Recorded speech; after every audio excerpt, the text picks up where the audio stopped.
코칭 스태프 인선과 관련해서 잠시 또 이야기를 이어가 네. 보도록 하겠습니다. 기아 소식으로 일단 준비를 해봤는데요. 서재영, 곽정철 코치에 이어 정명원 코치도 팀을 떠나게 됐네요. 일단 기아 타이거즈도 그렇고 네. 랜더스도 그렇고 코칭 스태프 세 판짜기에 일단 들어가 있는 상황이네요. 예. 저는 이렇게 봅니다. 어떤 특정 파티에 대한 코치들의 변화는 예. 자, 감독이 특정 파티에 정권을 부여하거나 아니면은 힘을 실어줬을 때 시즌을 마무리한 상태에서 결과론적으로 좋지 못했다. 그거에 대한 책임은 파트 코치가 져야 돼요.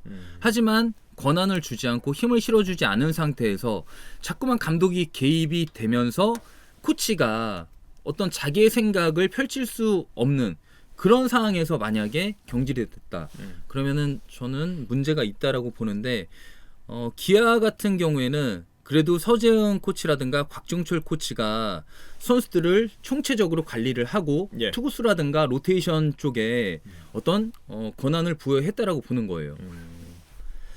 일단 롯데 코칭 스태프 인선을 좀 살펴보면 가장 위에 나와 있는 것처럼 김광수 벤치 코치, 예, 김인식, 김경문, 김성근 감독의 수석 코치였던 이 김광수 코치가 벤치 코치로 예, 야수 총괄인 거죠. 예, 벤치 코치로 가게 됐고 김태형 감독과 함께하고 있고 롯데의 경우에는 이제 벤치 코치, 감독, 단장 순으로 어려집니다. 그러니까 벤치 코치가 가장 나이가 많으시고 감독님이 두 번째고 단장님이 제일 어리시고 일단 이렇게 좀 젊게 세팅이 됐고 예. 수석 코치가 김민재 코치고 투수 코치가 주영광 코치, 수비 코치 김민호, 타격 코치 김주찬, 정상호 이 배트리 코치. 네, 코치까지 합류가 네. 된 롯데자이언츠였습니다. 굉장히 색깔이 다양해졌습니다. 네. 김태형 감독이 롯데 감독으로 가면서 두산 컬러로 두산 일색으로 코치진이 그러니까요. 구성된 게 아니냐 이렇게 좀 추측을 해봤었는데 또 그렇지도 주영광 않아요. 코치가 일단 코칭 맞습니다. 스텝 해주고 있고 요거는 예. 구단하고 어느 정도 밸런스를 맞춘 것 같아요. 음... 롯데자이언츠가 가지고 있는 또 롯데자이언츠의 상징성을 가지고 있는 주영광 코치는 그렇죠. 굉장히 팬들 입장에서는 반길 수 있는 카드거든요. 그렇죠. 예. 예. 하지만 김태형 감독이 편안하게 믿고 의지할 수 있고 또 야구적으로 자문을 구할 수 있는 충분한 식견을 가진 김광수 코치의 영입은 김태형 감독의 어떤 심리적인 또 부담감을 조금 내려줄 수 있는 그런 측면으로도 볼 수 있을 것 같습니다. 예.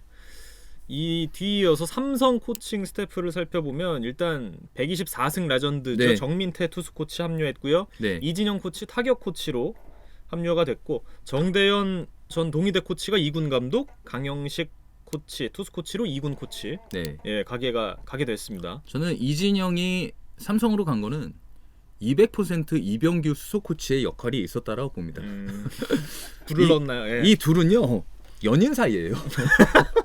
이게 몇 명이 있는데 예. LG 트윈스에서 잦은 회동을 가졌던 그러니까 중요한 어떤 팀의 거사라든가 방향성을 결정해야 될 때 단장님 또는 감독님과도 겸상을 하면서 대동을 할 수 있어 겸상을 할 수 있었던 그런 인물들이 이병규 선배 또 이진영 박용태 예. 이런 선수들이거든요.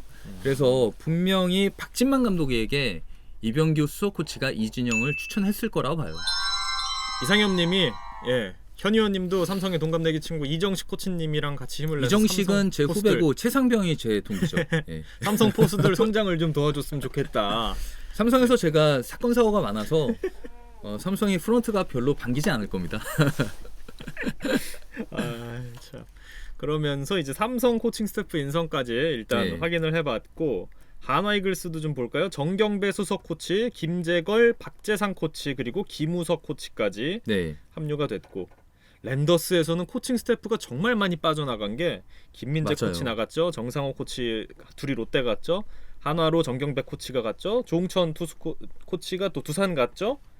그러면서 와 진짜 많이 빠져나갔네요. 최병용, 손지환, 곽현희 트레이닝 코치 등등 이진영 타격 코치까지 모두 랜더스를 떠나면서 확실하게 분위기를 좀 바꾸려는 시도 같아요. 저는 이승엽 감독이 두산 감독이 되면서 이번에 두산에 있었던 코치들이 대폭 이동이 됐어요. 예. 그리고 SSG의 김원영 감독이 경질되면서 김성용 단장을 중심으로 하는 세 판짜기가 돌입이 됐단 말이에요.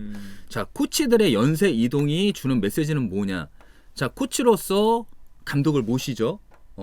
감독의 어떤 야구적인 방향성이라든가 가치, 철학을 가지고 자 이런 쪽에서 수비 파트에서는 이렇게 만들었으면 좋겠고 타격 파트는 어떤 타격을 했으면 좋겠다 이런 주문을 준단 말이에요 파트 코치한테. 근데 감독과의 방향성에 대한 차이, 나는 이런 타격을 가르쳐주고 싶은데 이런 수비를 지도하고 싶은데 예. 감독하고 의견 충돌이 돼 또는 생각에 맞지 않아. 예. 이런 부분들도 분명히 있을 거예요. 작용을 할 수 있다라고 봐요. 그래서 코치들의 이동은 물론 라인들이 있거든요. 야구판에도 다 라인들이 있단 말이에요. 예. 자기가 믿고 따르는 선배, 좋아하는 감독 그런 영향도 있겠지만 자기와 함께 일을 해봤던 감독과의 성향 차이 그리고 어떤 색깔의 차이가 드러남으로 인해서 더 자기가 믿고 따를 수 있는 그런 팀으로 리더한테 옮겨갈 수도 있는 거죠. KTV인 해리포터님께서 또 한 번 KT의 승리를 염원하면서 후원 보내주셨습니다. 감사합니다. KT 팬분들 오늘 승리 기원 슈퍼챗 좀 쏘세요. 결정적인 상황에서 이강철 감독이 급하게 화장실 가는 일이 발생하기를. 아무래도 이 작전과 관련해서 선수들을 좀 믿고 방망이 휘두르게 두어줬으면 좋겠다 이렇게 의견을 좀 내주셨습니다. 해리포터님 후원 감사드리고요. 감사합니다. 송송님이 하나 질문해주신 게 벤치 코치와 네. 수석 코치의 일은 어찌 다른가요? 왜냐하면 지금 수석 코치, 벤치 코치 얘기를 한 게 롯데가 벤치 코치가 김광수 코치고 네. 김민재 코치는 수석 수석 코치예요. 코치라는 말이죠. 그래서 네. 벤치 코치, 수석 코치 어떤가요? 저는 네, 큰 차이가 없다라고 봐요.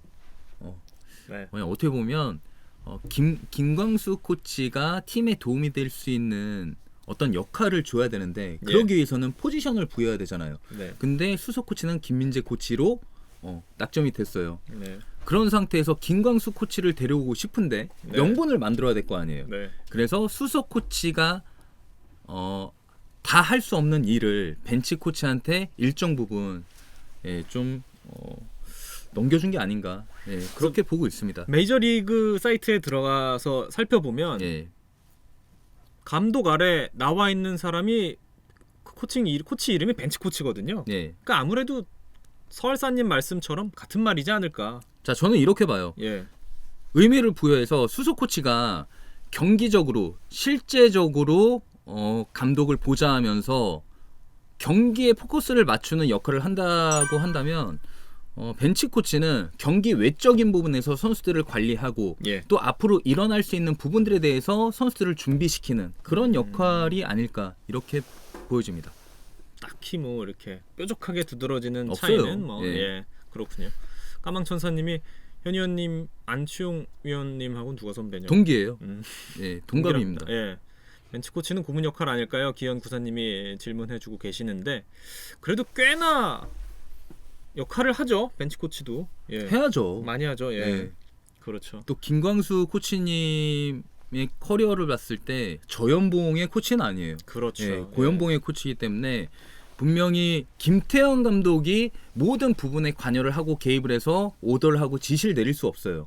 그래서 김광수 코치님한테 자 내가 너무 바쁘고 신경 쓸 게 많으니까 코치님이 이런 부분에 있어서는 좀 도와주세요. 그렇게 좀 내려주지 않을까요? 부탁을 하지 않을까요? 저 예전에 뭐 한화 김성근 감독 때는 머리를 쥐어 짜매시다가 안 되면 예. 수석 코치 김광수 코치 불러서 라인업 짜라 이렇게 하는 것도 여러 차례 있었잖아요. 아니 뭐 최강야구에서 김성근 감독님이 이태근 시켜가지고 또 그런 그 느낌인가요? 밑에 이광계 네. 코치님 시켜갖고 야 오늘은 네가 그렇죠. 라인업 좀 짜라. 예, 그런 느낌인 거죠. 예, 왜냐면 예. 감독이라는 자리가 1년 동안 경기적인 스트레스도 많을 뿐더러 언론에 대한 스트레스, 언론에 대한 대응도 많잖아요. 아, 그쵸. 그러다 감독이 보면 하죠. 예. 정말 한번 체력적으로 정신적으로 고갈되는 시점이 올 수 있어요. 그럴 때 보필을 해야 되고 보좌해야 되는 게 김광수 코치님의 역할이 아닐까. 예. 감독 보좌 예, 뭐 그런 느낌. 그런 거죠. 그러면서도 코치들도 두루 이제 장악할 수 있고. 네. 예. 센 분이네요. 예. 만약에 어떤 특정 코치가 좀 마음에 안 들어. 근데 예. 이거를 내가 굳이 직접적으로 얘기하기는 싫어. 김광수 코치 잠깐 방으로 오시죠. 예, 좀 전달해 주세요. MS23님 말씀도 맞는 것 같아요. 김태형 감독이 워낙 또 이제 센 캐릭터고 네. 그러면서 이제 김광수 수석 이 벤치 코치의 네. 역할 아무래도 좀 보듬어주는 역할이 아닐까. 예. 한국 시리즈 두산을 8년 동안 맡았던 김태형 감독이 예. 롯데 선수들이 자기를 어떻게 생각하고 있고 또 자신이 갖고 있는 색깔에 대해서 모르겠어요. 알죠? 그쵸. 이미 카리스마에 대해서는 모든 사람들이 다 알고 있단 말이에요. 또 그런 눈치를 채고 있는 독사 같은 김태형 감독이기 때문에 롯데에 가서는 두산에서 보여줬던 색깔과는 조금 다르게 그런 어떤 자신의 캐릭터를 만들어갈 수 있습니다. 예. 뭐 김광수 코치 연세가 59년생이시니까 아유, 예. 한창 때죠. 그리고 아직까지도 스태미너가 장난 아니세요. 예. 예. 설린 인터넷고등학교 인스트럭으로 계시다가 이번에 롯데로 현장으로 복귀를 하셨는데 분명히 부지런하게 예. 자기가 해야 될 일을 찾아서 하실 거예요. 코칭 스태프는 굉장히 화려하게 면면이 화려하게 꾸려진 롯데자이언츠이기 때문에 이 네. 내년 시즌 또 어떻게 흘러갈지 벌써부터 기대를 모으고 있는 상황이 됐습니다. 저는 이번 롯데자이언츠 팬들도 그렇고 많은 사람들이 배영수의 거치에 대해서 굉장히 궁금해했잖아요. 예. 저는 김태형 감독이 배영수를 2군 총괄로 시작을 한 게 너무 이게 언론적으로 스포트라이트를 받다 보니까 김태형 감독이 주인공이 돼야 되는데 자칫 배영수가 자꾸만 화두로 올라온단 말이에요. 이런 것도 좀 불편했을 것 같아요. 그렇죠.